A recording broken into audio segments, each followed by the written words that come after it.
Big breaking news చూస్తున్నాం. ఇక New Zealand పై భారత్ గెలుపుతో ఒక్కసారిగా వరంగల్లో ఇక క్రికెట్ లవర్స్ అంతా పూనకాలతో ఊగిపోయారు. ఊగిపోవడమే కాదు, ఎవరికి వాళ్ళు బైక్స్తో వరంగల్ అంతా చుట్టుముట్టే ప్రయత్నం చేశారు. కొంతమంది జై శ్రీరామ్ అంటూ, ఇంకొంతమంది ఏదైతే ముస్లిం సంబంధించిన కమ్యూనిటీలు, కొంతమంది వాళ్ళకు సంబంధించిన ఇష్టదైవాన్ని తలుచుకుంటూ, సో ఎవరికి వాళ్ళు ఒక వర్గంగా ఏర్పడి ఇక భారీ ర్యాలీగా వాళ్ళంతా కూడా న్యూజిలాండ్పై భారత్ గెలుపును సో ఎంజాయ్ చేసినటువంటి పరిస్థితి. సో అందులో చిన్న గొడవ దారి తీసింది. ఆ గొడవ కాస్త పెద్ద ఘర్షణగా మారినటువంటి పరిస్థితి. సో వరంగల్లో నిన్న రాత్రి ఏం జరిగింది? సో T20కి సంబంధించినటువంటి వరల్డ్ కప్ భారత్ సొంతం చేసుకోవడం, సో ఒక్కసారిగా నగర వ్యాప్తంగా, దేశవ్యాప్తంగా సో భారత్ గెలుపుతో బాణాసంచాలు ఎక్కడికక్కడ పేలినటువంటి పరిస్థితి. బ్యాండ్ బజాతో దుమ్ము రేపారు యూత్ అంతా కూడా దేశవ్యాప్తంగా. సో అలాగే వరంగల్లో కూడా భారత్ గెలుపును మరి కొంత సంబరాల్లో భాగంగా సెలబ్రేషన్ చేసుకునేటువంటి ప్రయత్నం చేశారు వరంగల్ సంబంధించినటువంటి యూత్. సో ఒక్కసారిగా అక్కడ ముస్లిం, హిందూ ఇద్దరి మధ్య కొంత గొడవలకు కారణమైనట్టు తెలుస్తుంది, గొడవకు దారితీసినట్టు తెలుస్తుంది. ఒకసారి ఇదే అంశం మీద మరింత సమాచారం తెలుసుకుందాం. వరంగల్లో అర్ధరాత్రి ఏం జరిగింది, ఎందుకు గొడవకు దారితీసింది, ఎందుకు టెన్షన్ వాతావరణం నెలకొంది? మా ప్రతినిధి వెంకటరత్నం ప్రస్తుతం ఫోన్ లైన్ అందుబాటులో ఉన్నారు, ఆయనతో మాట్లాడదాం, మరింత సమాచారం తెలుసుకుందాం. సో వెంకటరత్నం, నిన్న రాత్రి ఏం జరిగింది, ప్రస్తుతం ఏం జరుగుతుంది వరంగల్లో? సో అసలు ఆ గొడవకు కారణం ఏంటి? శ్రీశైలం, నిన్న న్యూజిలాండ్ పై భారత్ అజేయమైనటువంటి ఒక విక్టరీ సాధించిన తర్వాత ఒక్కసారిగా భారత క్రికెట్ అభిమానుల్లో ఇక్కడ ఉత్సాహం పెల్లుబికింది. అప్పటికి ఒక క్యూరియాసిటీగా అసలు న్యూజిలాండ్ పై భారత్ గెలుస్తుందా లేదా అన్నటువంటి ఒక ఉత్కంఠ మ్యాచ్ కు ముందుండే. కానీ ఇక్కడ భారత్ ఫస్ట్ బ్యాటింగ్ చేసిన తర్వాత భారత్ బౌలింగ్ మీద కూడా కొంత కాన్ఫిడెంట్ ఉంది, అలాగే మంచి స్కోర్ సాధించి పట్టు మీద నేపథ్యంలో మ్యాచ్ ఆద్యంతం కూడా ఉత్కంఠగా సాగింది. ఆ తర్వాత భారత్ పై కూడా న్యూజిలాండ్ కూడా ఇక్కడ కొంత స్కోర్ కి, అంటే తక్కువ స్కోర్ కి కొద్దిగా అవుట్ అయిపోవడము, మ్యాచ్ భారత్ వశం కావడంతో ఒక్కసారిగా ప్రపంచ కప్ రెండోసారి వరుసగా 2024లో మళ్ళీ 2026లో భారత్ ప్రపంచ కప్ T20 వరల్డ్ కప్ సాధించిందన్నటువంటి క్యూరియస్ తోటి, ఎంతో ఉత్కంఠతోటి ఎదురు చూసినటువంటి మ్యాచ్ లో ఈజీ విక్టరీ కొట్టేసరికి ఆ అభిమానం కూడా చాలా తారాస్థాయికి చేరిపోయింది. వాస్తవానికి ఇక్కడ ర్యాలీలు, ఇక్కడ సంబరాలు కూడా చేసుకుంటున్నటువంటి పరిస్థితి. ఈ నేపథ్యంలో భారీగా వరంగల్ లోని ఇక్కడ పోచమ్మ బజార్ దగ్గరికి పోచమ్మ మైదాన్ దగ్గరికి వెళ్ళేసరికి కూడా అక్కడ కొంతమంది వేరే వర్గానికి సంబంధించినటువంటి వాళ్ళు కూడా కొంత అడ్డుకున్నటువంటి పరిస్థితి కూడా ఉన్నట్టుగా తెలుస్తుంది. అయితే ఇక్కడ విజయోత్సాహంతో ఉండిపోవాల్సినటువంటి మ్యాచ్ లో అడ్డుకోవడం దేనికన్నటువంటి ఒక కాన్సెప్ట్ కూడా మిగిలినటువంటి వర్గాల్లో కూడా నెలకొంది. వెంటనే జై శ్రీరామ్ అన్నటువంటి నినాదాలతో ఇక్కడ భారత మ్యాచ్ కి సంబంధించినటువంటి అభిమానులు, హిందువులు కొంతమంది, మరోవైపు ఇక్కడ అల్లాహు అక్బర్ అని చెప్పి మరో వర్గం వాళ్ళు కూడా ఇక్కడ స్లోగన్స్ ఇవ్వడంతో ఇద్దరి మధ్య ఒక ఉద్రిక్త వాతావరణం అయితే నెలకొంది. అదే సమయంలో ఆ పక్కనే ఉన్నటువంటి రాణి రుద్రమదేవి ఆ విగ్రహం దగ్గర అంటే హిందువుల జెండాకు సంబంధించినటువంటి ఛత్రపతి శివాజీ ఏదైతే జెండా ధరిస్తూ ఉంటారో ఆ జెండా తీసుకుని వెళ్ళేటువంటి క్రమంలో ఇక్కడ పెట్టకూడదని చెప్పి చాలా వరకు కొంత గొడవ తీవ్ర స్థాయికి వెళ్ళేటువంటి పరిస్థితి జరిగింది.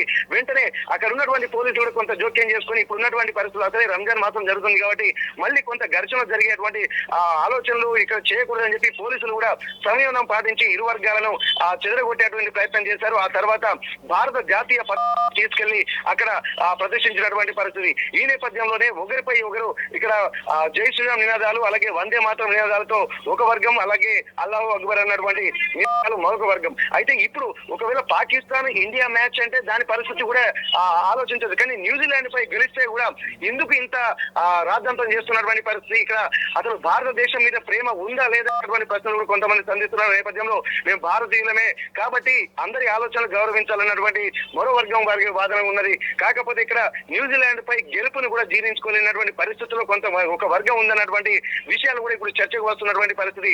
కాకపోతే ఇప్పుడున్నటువంటి పరిస్థితుల నేపథ్యంలో అక్కడ ఛత్రపతి శివాజీ జెండా పెట్టినందుకే ఈ గొడవంతా జరిగిందన్నటువంటి విషయం కూడా తెలుస్తుంది. మరింత ముదరకుండా ఇక్కడ పోలీసులు కూడా సంయమనం పాటించి ఇక్కడ ఇరు వర్గాలను కూడా చెదరగొట్టేటువంటి ప్రయత్నం చేశారు. అలా తీవ్ర స్థాయిగా మరింత ముదరక ముందే పోలీసులు ఒక వ్యూహాత్మకంగా వ్యవహరించి ఎక్కడి వాళ్ళని అక్కడికి పంపించేటువంటి పరిస్థితి. విషయం తెలుసుకున్నటువంటి నేపథ్యంలో చాలా మంది ఇరు వర్గాల వాళ్ళు కూడా పెద్ద ఎత్తున పోచమ్మ మైదాన్ చౌరస్తాలకు చేరుకుని భారీగా స్లోగన్స్ ఇవ్వడంతో ఒక్కసారిగా ఉద్రిక్తంగా మారి ఒక చర్చనీయాంశమైనటువంటి అనేటువంటి పరిస్థితికి వెళ్ళినటువంటి పరిస్థితి. అసలు పాకిస్తాన్ మ్యాచ్ మీద ఉన్నప్పుడు కొంత ఘర్షణ జరగడం సహజం, కానీ న్యూజిలాండ్ పై గెలుపు అది విన్ అయిన తర్వాత కూడా ఎందుకు ఇంత ఆలోచనలు ఇక్కడ మిగిలినటువంటి వర్గాలు చేస్తున్నారు కూడా ప్రశ్నగా మారుతున్నటువంటి నేపథ్యంలో కొంత వ్యూహాత్మకంగా కూడా పోలీసులు మరింత ఉద్దేశాలు తలెత్తకుండా అక్కడి నుంచి జరగబోతున్న పరిస్థితి. సో వెంకటరత్నం, ప్రస్తుతము అంతా ఓకేనా? ప్రశాంతమైన వాతావరణమే ఉందా? సో గొడవ సద్దుమణింది అనుకోవచ్చా? శ్రీశైలం ప్రస్తుతానికి అయితే గొడవ పూర్తిగా సద్దుమణిగింది. ఎందుకంటే అసలు ఒకవైపు రంజాన్ మాసం జరుగుతుంది, అక్కడ సాయంత్రం వరకు లేట్ నైట్ కూడా ముస్లింలు అక్కడ అంటే వారి యొక్క మత ప్రార్థనలు అయిపోయిన తర్వాత కూడా అక్కడ చివరి ఉపవాసాలు విరమించేటువంటి సమయం ఉంటుంది. ఏ సేమ్ టైం మ్యాచ్ కూడా తొందరగానే కంప్లీట్ కావడంతో ఒక్కసారి 11 గంటలకి వీళ్ళందరూ వచ్చేసరికి కొంత ఒకరి మీద అంటే తమను చూసే మరింత ఎక్కువగా ఉత్సాహంగా ఉంటున్నారన్న ఒక ఆలోచనలకు మరో వర్గం వాళ్ళు వచ్చారు. ఇక్కడ వాళ్ళ దగ్గర నుంచి కూడా ఇక్కడ స్లోగన్స్ రావడంతో ఈ స్లోగన్స్ ఇరువైపుల వర్గం కూడా ఉద్రిక్తపరుచుతారు. దారి తీసినటువంటి తర్వాత పోలీసులు మాత్రం ఇక్కడ వారి ఒక ఎఫర్ట్ మాత్రం కంపల్సరీ మనం అప్రిషియేట్ చేయాల్సి ఉంటుంది.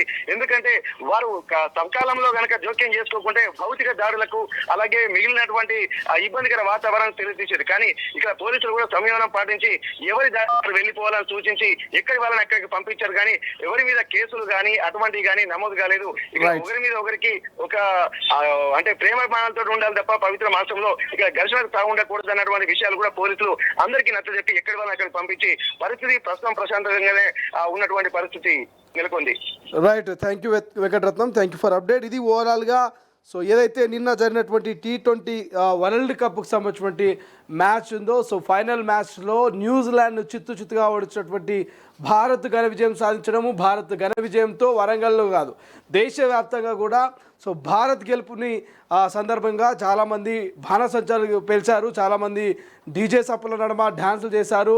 ఇక బ్యాండ్ బజా మోగించుకొని భారత్ గెలుపుని వాళ్ళంతా కూడా తమ గెలుపుగా ఆస్వాదించినటువంటి పరిస్థితి. సో యాస్టీస్గా అలాగే వరంగల్లో కూడా సో ఒక వర్గం జై శ్రీరామ్ అంటూ జై భారత్ మాతాకు జై అంటూ అక్కడ నినాదాలు చేస్తూ భారత్ గెలుపుని ఆనందంగా వాళ్ళు ఆస్వాదిస్తుంటే మరొక వర్గం అల్లాహు అక్బర్ అంటూ వాళ్ళు నినాదాలు చేయడం కొంత మతపరమైనటువంటి గొడవకు ఘర్షణకు దారితీసినటువంటి పరిస్థితి. బట్ గమనించిన పోలీసులు ఇమీడియట్లీ అక్కడికి చేరుకొని ఘర్షణను పెద్ద స్థాయిలో తీవ్ర స్థాయిలో కాకుండా ముందుగానే నిలవరించినటువంటి పరిస్థితి మనకు కనిపిస్తుంది. పవిత్ర రంజాన్ మాసంలో మతాల మధ్య కులాల మధ్య గొడవలు ఉండొద్దు, ప్రేమ ఆప్యాయతతో అందరూ కలిసి ఉండాలంటూ ఒక సందేశాన్ని పోలీసులు ఇస్తూ అక్కడ ఏదైతే చేరుకున్నటువంటి యువకులందరినీ కూడా చెల్లాచెదురు చేసే ప్రయత్నం చేశారు. సమస్యను చాలా తక్కువ టైంలోనే సద్దుమణిగే విధంగా ప్రయత్నం చేసినట్టుగా తెలుస్తుంది. బట్ ఏది ఏమైనప్పటికీ భారత్ ఘన విజయం మాత్రం యావత్తు దేశమంతా సెలబ్రేషన్ చేసుకుంటోంది.